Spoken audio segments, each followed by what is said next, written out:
Tapi juga antum jangan kucilkan, barangkali ada yang berguru, ada yang ingin datang, belajar zikir, belajar sholat, belajar macam-macam. Tidak semua aliran sufi itu salah. Kata Syekh Hasim, yang salah itu yang menyimpang dari ukuran syariat. Jadi kalau keluar dari ketentuan syariat, itu yang keliru. Lihat ya, tidak semua sebut sufi. Tidak, sufi yang bagaimana? Karena secara bahasa, secara gramatikal, dan dalam pengertian fikih pun, tasawuf itu adalah proses menghilangkan yang kotor sehingga yang baik muncul. Bagaimana caranya? Pribadi berpendapat cara terbaiknya dengan mengerjakan syariat. Rajin sholat, jadi sufi. Rajin puasa, jadi sufi. Rajin baca Al-Quran, jadi sufi. Makanya para sahabat Nabi, sufi, kotornya ditinggalkan, yang baik-baik muncul. Paham ya? Oh. Mana Pak? Ke hutan. Jadi apa? Sufi. Itu ya. Jadi tetaplah kerja seperti biasa dan sebagainya. Ya, jelas ya? Dan hormati. Kalau orang misalnya punya amalan tertentu, bersandar pada dalil, kita menghormati. Jangan menghujat. Kalau berani temui. Datangi, tanyakan. Ada, Masya Allah, alim. Saya sangat menghormati beliau. Sangat menghormati. Dan saya sarankan, yang tinggal di daerah-daerah dekat beliau tinggal, ayo berguru pada beliau. Orang yang alim dan luar biasa. Ilmunya luas, bahrul Quran, samudra Quran. Bahkan sampai ke tanah takwilnya itu bagus penguasaannya. Namanya Kiai Haji Abdul Qayyum, Gus Qayyum. Tinggalnya di Lasem. Masya Allah, pesantrennya juga dijaga betul dari yang kotor-kotor. Bahkan pesantrennya dari dulu sampai sekarang tidak menerima sumbangan-sumbangan yang tidak jelas.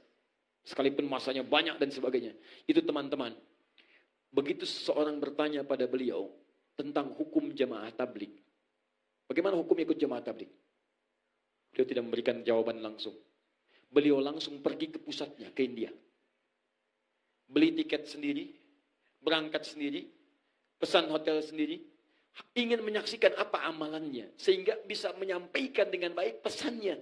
Ngelihat sendiri seperti apa, referensi dari mana, bagaimana amalannya, baru disimpulkan hukum. Bayangkan, antum bisa katakan bagaimana menjaga lisannya untuk menemukan satu kesimpulan sampai menyeberang satu negara ke negara yang lainnya untuk menemukan kesimpulan yang terbaik.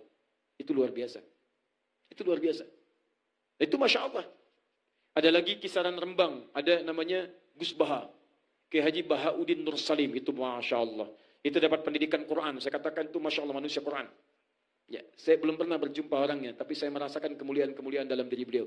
Itu tidak mendapatkan pendidikan formal. Tapi kalau antum tanya Quran, fikihnya sampai hukumnya, itu Masya Allah. Penguasaannya bagus. Nah, itu juga penjagaan dirinya luar biasa. Sufi. Sufi bukan pengertian yang normal aja.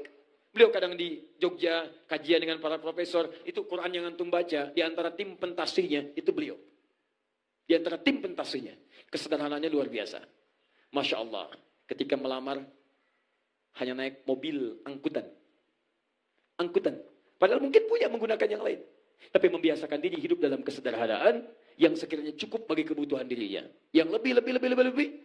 Yang kira-kira membangkitkan nafsu, ditekan, yang baik-baik yang muncul. Makanya teman-teman, ayo coba kunjungi guru-guru yang lain, belajar pada yang lain. Jangan hanya terfokus kepada saya misalnya, silakan ada guru yang lain. Ambil ilmunya. Kalau baik, ambil. Tidak sepakat, tinggalkan. Ragu, tanyakan. Itu sumber yang paling bagus. Makanya saya sering sampaikan, silakan belajar pada siapapun sepanjang ada kebaikan. Kalau tidak sepakat, langsung tinggalkan aja. Saya sebutkan lagi, seperti saya sebut di Surabaya. Silakan, banyak sekarang pilihannya. Ada misalnya Ustaz Abdul Somad sekarang, Ustaz Firanda, ya Ustaz Khalid Basalama, Ustaz yang lain-lainnya, Ustaz Salim Villa, Ustaz Felix dan sebagainya. Antum yang baiknya ambil, tidak sepakat tinggalkan, ragu tanyakan, selesai. Dan hati antum akan tenang. Dibandingkan antum sibuk menilai orang lain, celak sini, celak sana, tahdir sini, capek antum. Surga antum belum jelas, ngapain ngurusin surga orang lain? Surga antum belum jelas, ngapain ngurusin surga orang lain? Jangan buang-buang pahala antum, digunakan untuk memberikan pada orang lain, sayang. Jelas ya? Jazakumullah khair insyaallah.